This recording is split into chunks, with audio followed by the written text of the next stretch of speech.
একটা স্টেশনে train থামতেই বিন্তি 2 packet chips কিনল। একটা নিজের জন্য রেখে অন্যটা শিশিরকে দিলে শিশির নাক সিটকে বলল, আমি এগুলো খাই না। কেন? কম দাম বলে? এসব টেস্টলেস জিনিসে অনীহা আছে। বিন্তি আর কথা বাড়ালো না, খেতে শুরু করলো। বিন্তির খাওয়া দেখে শিশিরের মনে হলো ফিরিয়ে দেওয়াটা ভুল হয়েছে, খেয়ে নিলেই হতো। লজ্জা সংকোচে চাইতেও পারছে না। পরের স্টেশনে ট্রেন থামলে শিশির উঠে দাঁড়ালো নামার জন্য। বিন্তি বলল, কোথায় যাচ্ছ? কিছু খাবার আনতে। তাড়াতাড়ি এসো। শিশির দাঁত বের করে বলল, না, ওখানে থেকে যাব আরেকটা বিয়ে করার জন্য। বিন্তি আর কিচ্ছু বলল না। শিশির নেমে গেল। কাছের দোকানগুলোতে ওর পছন্দের খাবার না পেয়ে প্ল্যাটফর্মের ভিতরের দিকে গেল। সেখানে লোকজন বেশি থাকায় একটু দেরি হলো। তখনই ঘটল অঘটন। ট্রেন ছেড়ে দিয়েছে। শিশির খাবারের প্যাকেট হাতে নিয়ে দৌড়ে এলেও ট্রেন ধরতে পারল না। প্যাকেট হাতে নিয়েই ট্রেনের পিছনে দৌড়চ্ছে। বিন্তি জানালা দিয়ে তাকিয়ে হাত নেড়ে ডাকছে। ট্রেন চলে গেল। শিশির কিং কর্তব্য বিমূঢ় হয়ে দাঁড়িয়ে রইল। ওর কাছে না আছে বিন্তির ফোন নাম্বার, আর না আছে ফেসবুক আইডি। শিশির প্ল্যাটফর্মে বসে পড়ল। কিছু কৌতূহলী লোকজন এসে এটা ওটা প্রশ্ন করছে। তাদের কাছে খোঁজ নিয়ে জানলো এটাই নাকি ওই রুটের লাস্ট ট্রেন। এরপর আর ট্রেন পাওয়া যাবে না। শিশিরের মাথা কাজ করছিল না। সেই সময় তুষার ফোন করলো। শিশির ফোন তুলেই বলল, ভাই, ট্রেন মিস করছি। হ্যাঁ শুনেছি, ভাবি ফোন করেছিল। এখন কি করব? ফিরে আসবো? কি বলছিস? ভাবি একা একা যাবে? লোকজন বলছে এটাই লাস্ট ট্রেন। তুই ভাবির সঙ্গে কথা বলে নে। ভাবিকে আমি তোর নম্বর দিচ্ছি, এক্ষুনি হয়তো ফোন করবে। শিশির ফোন রাখার সঙ্গে সঙ্গেই বিন্তির ফোন এলো। বিন্তি বলল, শিশির, তুই ঠিক আছো? ঠিক না থাকার কি আছে? ট্রেন মিস করেছি বলে হাঁটু মুড়ে কাঁদতে বসে যাব? বারবার বলেছিলাম যে তাড়াতাড়ি এসো। এসব স্টেশনে ট্রেন বেশিক্ষণ থাকে না। জ্ঞান দিও না তো। আচ্ছা, এখন কি করবে? আমি বাড়ি ফিরে যাই, তুমি একা চলে যাও। বিন্তি কঠিন গলায় পড়ল, না, এরপর যে ট্রেন আসবে সেটাতে উঠে নেক্সট স্টেশন নামবে। আমি সেখানেই অপেক্ষা করব। আমি একা কোথাও যাব না। শিশির দীর্ঘশ্বাস ফেলে বলল, আচ্ছা। ফোন রেখে শিশির ট্রেনের জন্য অপেক্ষা করছে। কিছুক্ষণ বাদে শিরিন ফোন করলো শিশিরকে। তুষারের কাছে খবর যাওয়া মানে সারা পাড়া জানা, যেন মাইক নিয়ে সবাইকে বলে বেড়ায়। শিশির ফোন তুলে ক্লান্ত গলায় বলল, হ্যালো। ট্রেনে উঠতে না উঠতে তোর খিদে পেয়ে গেল? কি আক্কেল তোর! শিশির অতি সন্তর্পণে দীর্ঘশ্বাস লুকিয়ে বলল, আমি কি জানতাম যে এভাবে ছেড়ে দিবে? তুই নাকি অসভ্যের মতো ফিরে আসতে চাইছিস? বিন্তির সঙ্গে কথা হয়েছে, পরের স্টেশনে নেমে ও অপেক্ষা করবে। হ্যাঁ, সেটাই কর। ভুলেও বাড়িতে আসবি না। শিশির ফোন রেখে দিল। এই বিন্তি মেয়েটার সঙ্গে বিয়ে হবার পর থেকে মুসিবত যেন পিছু ছাড়ছেই না। আজ তো মুসিবত কপালে জুটেছে, আর কি চাই জীবনে। ট্রেন এলো সন্ধ্যার পর। সেই ট্রেনে শিশির উঠল।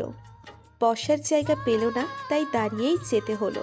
2 ঘন্টা পর নেক্সট স্টেশনে পৌঁছলো।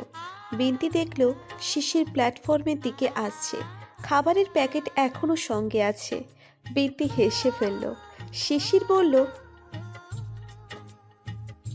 আমার অবস্থা দেখে তোমার হাসি পাচ্ছে? হ্যাঁ। বেশ, তাহলে প্রাণ খুলেই হাসো, গড়াগড়ি খেতে খেতে হাসো। বিন্তি শব্দ করে হেসে ফেলল। রাত 9টা বেজে গেছে ইতিমধ্যেই। শিশির বলল, এরপর কি করবে? এখানেই রাতটা পার করে দিলেই হয়। তুমি আমার সঙ্গে ইয়ার্কি করছো? না, ঘাট তেরার লোকের সঙ্গে ইয়ার্কি করা যায় না। শিশির কিছু বলতে গিয়েও থেমে গেল। বিনতি বলল, 10:30টায় বাস আছে, সেই বাস ধরতে হবে। শিশির বিড়বিড় করে বলল, শালা, বিয়েতে এত জ্বালা, আগে জানলে রাজি হতাম না। তার চেয়ে ভিক্ষের থালা হাতে নিতে রাজি হওয়াই ভালো ছিল। বিনতি হাসল। দুজনেই বাসস্ট্যান্ডের দিকে এগিয়ে যাচ্ছে। বিনতি বলল, শিশির হাতে তো সময় আছে, ভালো করে খেয়ে দিয়ে বাসে উঠো কেমন? মাঝ রাস্তায় বাস থামলে তখন আবার নামতে যেও না, এত টেনশন নিতে পারবো না। শিশির সিদ্ধান্ত নিল আজ রাতেও না খেয়ে থাকবে। এই মেয়ে না হলে কথা দিয়ে খুঁচিয়ে খুঁচিয়েই মেরে ফেলবে। শিশির বলল, আমার জন্য তোমাকে কেউ টেনশন করতে বলেছে? তুমি গেলেই পারতে। আমি তোমার মতো স্বার্থপর নই। শিশির অবাক গলায় বলল, আমি স্বার্থপর? তা নয় তো কি, আমি একা একা এত পথ যাব আর তুমি বাড়ি ফিরে যাবে? এটা স্বার্থপর কাজ নয়। শিশির দাঁত কিরমির করে বলল, হ্যাঁ, আমি তো স্বার্থপর। এই জন্যই তো বিয়ে করে উদ্ধার করেছিলাম। আমি তো না করেছিলাম, শুনলে না তো? এই জন্যই বড়দের কথা শুনতে হয়।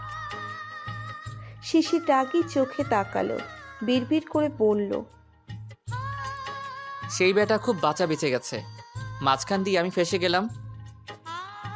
বিনতি হঠাৎ অন্যরকম গলায় বলল, বাড়ি থেকে ফিরে তোমাকে আর আমার জন্য কিছু করতে হবে না। তুমি তোমার মতো আর আমি আমার মতো। কথা দিচ্ছি যে আর কপাল চাপড়াতে হবে না। এই, তুমি এত কথা বলো কেন? শুনেছিলাম তো খুব ভালো মেয়ে। বিনতি ভ্রু নাচিয়ে জিজ্ঞেস করলো, তাই? হ্যাঁ, ভালো মেয়ে করেই তো সবাই মুখে ফেনা তুলে ফেললো। আর আমিও নাচতে নাচতে বিয়েতে রাজি হলাম। আমি তো শুনেছি ভিক্ষের থালা হাতে নিতে পারবে না বলে রাজি হয়েছ। শিশির চুপ করে রইল। এই মেয়ের সঙ্গে কথাই পারবে না। কথা দিয়ে পরাস্ত করার জন্য বিদেশ থেকে পিএইচডি করে এসেছে শিওর। বিনতি বলল, শিশি, তুমি নিজে কি খুব ভালো ছিলে? মানে আমি শুনেছি যে যে যেমন তার সঙ্গে জোটেও তেমন। আমি খারাপ হলে লজিক্যালি তুমিও খারাপ। তোমার সঙ্গে আসাই ভুল হয়েছে। উফ। আরেকটা কথা বলেই মিউট হয়ে যাব। তুমি যদি ভালো হতে তবে আমিও তোমার সঙ্গে ভালো হবার চেষ্টা করতাম। তুমি খারাপ তাই আমিও খারাপ। শিশির মনে মনে বলল, তুই আর ভালো? তুই তো আস্ত ডাইনি। না, ডাইনিরাও তোকে দেখলে লজ্জায় আত্মহত্যা করবে। তুই তার চেয়েও খারাপ। তোকে শায়েস্তা করার অস্ত্র আমার কাছে আছে। পাগলা কুত্তা লেলিয়ে দেব, কেঁদেও কুল পাবি না। পাগলা কুত্তার চেয়েও খারাপ জিনিস ঝুমপাকে দিয়ে তোকে যদি শায়েস্তা না করিয়েছি, তাহলে আমি নিজের নাম বদলে রাখবো। বিনতিদের বাড়িতে যাওয়ার আগে শিশির ভেবেছিল ওর দিনগুলো বোরিং কাটবে। একটা কিছু ছুতোয় ঢাকা চলে আসবে একদিন থেকেই। কিন্তু ওখানে এত ভালো লাগলো। দুদিন হয়ে যাবার পর বিনতি শিশিরকে বলল, চাচি ফোন করেছিল, জানতে চেয়েছে আমরা কবে ফিরব। শিশির কপাল কুঁচকে বলল, কি আশ্চর্য! একটা জায়গায় আসতে না আসতেই যাবার প্রশ্ন আসছে কেন? মায়ের আক্কেলটা কি? বিনতি ঠোঁট টিপে হাসল, বলল, তাহলে চাচিকে কি বলে দিব? বলো যে এখানে পার্মানেন্টলি থাকতে আসিনি, ফিরবো। বিনতি নিঃশব্দে হেসে বলল। আচ্ছা। বিনতিদের বাড়ির সবাই যেন একটু বেশিই ভালো। বিনতির বাবাকে শিশির আগে থেকেই চেনে। মা, ভাই বোন তাদের সঙ্গে আলাপ হবার পর শিশির মনে মনে বলল, বিনতি কিছুতেই এদের মেয়ে না, কুড়িয়ে পাওয়া মেয়ে। এরা ভালো মানুষ বলে মেয়ে পরিচয় দিয়ে বড় করেছে। বিনতির মা অসুস্থ থাকলেও নিজের হাতে শিশিরের জন্য রান্না করছেন। নতুন নতুন পিঠে বানিয়ে খাওয়াচ্ছেন। পুকুর থেকে বড় মাছ ধরা হচ্ছে শিশিরের নাম করে। এতটা আদর যত্ন শিশির আজ পর্যন্ত কোথাও পায়নি। শিশিরের আত্মীয় স্বজন সংখ্যায় কম না। নানুর বাড়ির আত্মীয় স্বজনরা নানি মারা যাবার পরপরই দূরের হয়ে গেছে। এখন শুধু গ্রামে একটা বাড়িই পড়ে আছে, সেখানে থাকার লোক নেই। আর বাবার ভাই বোন যারা আছে তারা ঢাকায় থাকে ঠিকই, কিন্তু দেখা হয় কালে ভদ্রে। এত ভালোবাসা বহুদিন পর পেল, আর পেয়ে দুহাতে মুঠো ভরে নিতে থাকলো। খাওয়া দাওয়া ছাড়াও এখানে এসে ঘুরে ফিরে দারুণ সময় কাটছে। ইমনের সঙ্গে হাটে বাজারে ঘুরে বেড়াচ্ছে, নৌকা করে নদীর ওপারে যাচ্ছে, বড়শিতে মাছ ধরছে। শহুরে জীবনের খোলস থেকে বেরিয়ে মাটির কাছাকাছি এসে খুব উপভোগ করছে। বাড়িতে আসার দুদিনের মধ্যেই বিন্তি আর শিশিরের একবারও ঝগড়া হয়নি। প্রথম দিন ঘুমাতে যাওয়ার সময় বিন্তি শান্ত গলায় জিজ্ঞেস করল, তুমি খাটে ঘুমো, আর তুমি? আমি মেঝেতে বিছানা পেতে ঘুমোবো। যদিও অভ্যাস নেই, কিন্তু আমাদের বাড়িতে এক্সট্রা ঘর নেই। ঐশীর সঙ্গে ঘুমোতে গেলে মা আবার তারা চোখে তাকাবে। তোমার কি রাতে লাফালাফি করার স্বভাব আছে? মানে? মানে হাত পা ছোড়াছুড়ি করার স্বভাব না থাকলে খাটের ওই প্রান্তে ঘুমাও।